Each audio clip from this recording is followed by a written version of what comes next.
أعوذ بالله من الشيطان اللعين الرجيم.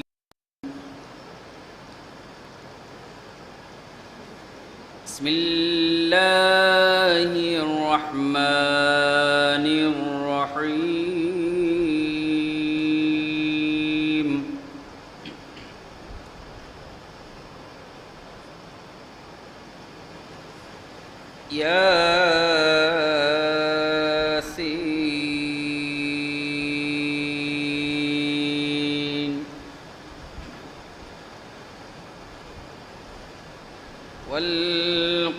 والقرآن الحكيم.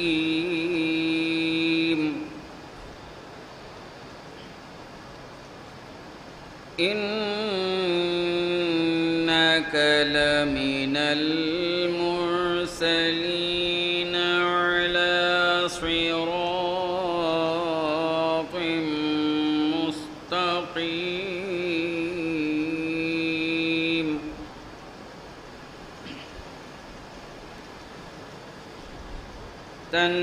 تنزيل العزيز الرحيم.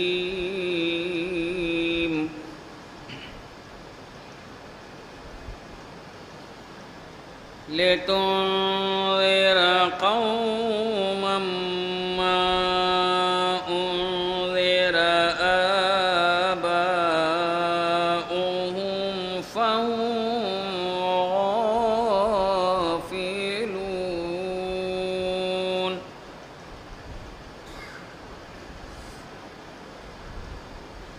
لقد حق القول على أكثرهم فهم لا يؤمنون.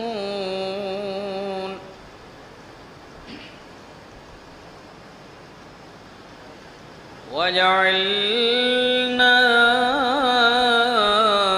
في أعناقهم أغلالا فهي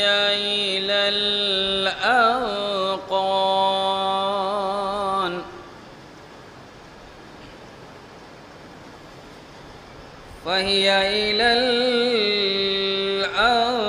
الأذقان فهم مقمحون.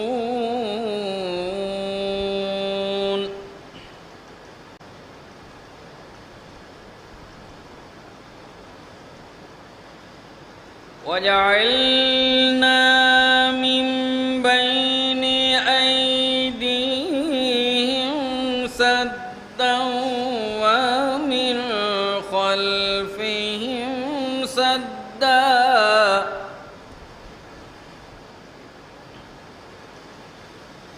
ومن خلفهم سدا فأغشيناهم فهم لا يبصرون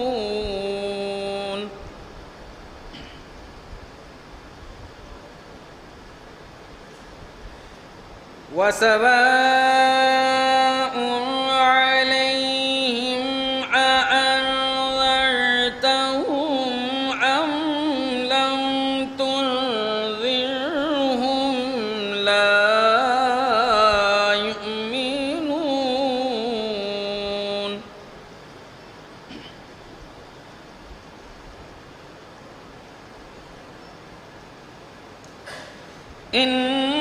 إنما تنذر من اتبع الذكر وخشي الرحمن بالغيب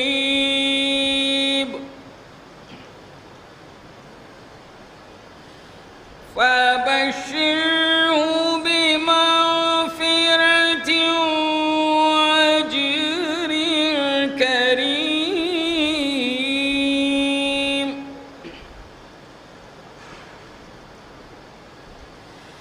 إنا نحن نحيي الموتى ونكتب ما قدموا وآثارهم وكل شيء أحصيناه في إمام مبين